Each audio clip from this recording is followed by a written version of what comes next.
Hello everyone. I am going to do this video to use it as a menu for the Tube Blender 26. This is a Tube Blender. Official name is actually Tube Blender 26. Here is the model number, and why is it 26? Is because what happened if I make another Tube Blender? So I'm just going to call it 27, 28, 29, 30, 31, 32. Hopefully I will limit my brain poopy not to poop out more than one Tube Blender a year. But right now, I don't have a plan for the next one, but I still couldn't put 26 on it just in case. So I want to go through the features of the front panel and the rear panel, and this is aimed for the basic function of the Tube Blender. I'm just going to call it Tube Blender for now. Basic function of Tube Blender, and there are advanced usage of the Tube Blender. And with the advanced usage, I would prefer to do it in person, one-to-one, because it does involve some listening, a little bit patience, a little bit of trial and error. But for the basic one, it's pretty simple. So I get it closer. Let me see. I can get it closer. So this is the main unit, and it has a drive knob. It's basically control the amount of signal driving into the tube and the solid state circuit. So you can use that as a volume control, a main volume control. The tube knob is controlling the amount of tube sound going into the signal. And the solid state is controlling the amount of solid state sound, which is AKA clean sound into the signal. And at the output, it makes the tube and solid state. And this is a power supply, a simple power supply, have one power switch. That's it. Okay, I'm going to turn it around and show you the back panel. Put this down, go back to this, swing it around.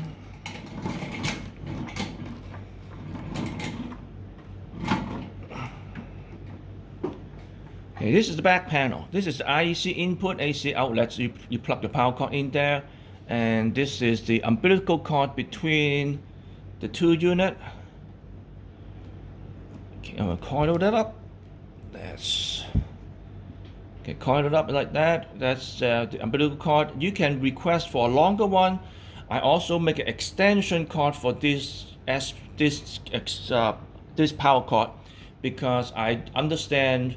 Well, actually, I use it. I put the power supply in front of the room between the front two speakers, and with all the other power supply, preamp, power amp, integrated amp, CD player, whatever you want to have that in the system, and use it from a single AC outlet, and run DC power cord, longer one, extension one, up to 30, 40, 50 feet to the unit right here, because their user, including myself, like to have a Tube Blender right beside the listening chair, which is really convenient. You don't have to get out of the chair, in and out, just to adjust the sound.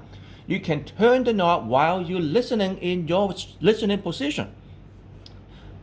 Well, you can pretend you're a mastering engineer in your own room, but nobody gonna judge you. I do, That's why I make things like this, to change the sound to the way you want it, or suit the room. Depends on which angle you want to look at it. And okay, so this is close enough that you can see the back panel of the main unit. These are the inputs, these are the outputs. There's a bypass switch. Once it bypass, the signal doesn't go through any of the circuitry inside. It's just from the input to the output. So you get a reference point of what's the baseline without the Tube Blender, without any tube, without any additional solid state. But when this is in circuit, the switch in circuit, the signal going in from these jacks are going through the tube, solid state, and the main drive circuit, and coming back out from here. The RCA jacks are pretty simple. White is the left channel, red is the right channel. Again, the output, white is the left channel, red is the white is the left channel, red is the white channel. The RCA The XLR jack's a little bit more well, I wouldn't want to call it complicated. It's actually a useful feature. But let me get closer, zoom into this marking here. Now this is the input RCA XLR jack. This is the output XLR jack, which allowed you to use a single XLR balance cable to handle both the left and right channel. So then you end up with only a single ground between two channels instead of a double ground with separate RCA. The separate RCA cable's ground is actually a loop. The longer the cable you run, the bigger the loop it is, the more chance you have ground loop. But when you run in single ground, there's a lot less chance to have ground loop. That ground loop is still possible, but it's still a lot less chance to have ground loop. In addition, you just buy one pair of XLR cable instead of two pairs of RCA cable. In most cases, XLR cable and RCA cables are exactly the same price. So you basically cut it in half, cut the cost in half, and get the same performance. What does that mean? Better performance and cheaper cost? Well, if you kind of slide in scale in the ratio, yeah. But I say it like you just need one pair of cables instead of two pairs of cable to hook this thing up. So okay, so what are those markings about? And let me see, go in there. Okay, that's good enough. I think you can read it. The XLR jack's pin out. Pin 1 is signal ground. Pin 2 is right channel. Pin 3 is left channel. And that is my standard. And the reason I'm picking it is in a pro audio environment, usually odd number channels are the left channel. Even number channels are the right channel. So that's why I picked pin 3 is left, pin 2 is right. Pin 3 is odd number, 2 is even number. Okay, then we move on to the next switch. This is a ground lift switch. Ground lifts is actually kind of like a misleading marking, but it is more commonly known. It actually just disconnects the ground, earth ground, to signal ground. They're at lift position. But the earth ground is the chassis ground, which is always tied to the earth ground for safety reason. The signal ground can be disconnected from earth ground as long as there's a return to the transformer. That wouldn't be a problem. Well, in the worst case, you may get a bit loud hum, but no safety issue concern.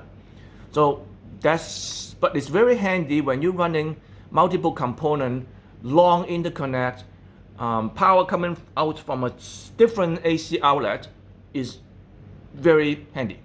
Okay, the last jack is the SP catback jack. The SP catback jack is designed to connect one of my external capacitor pack. SP catback is half a farad. SP catback 5 is half a farad. SP catback 15 is 1.5 farad, and so on and so forth. So this is the jack to connect external capacitor pack, and also able to connect to another component which also mark SP catback.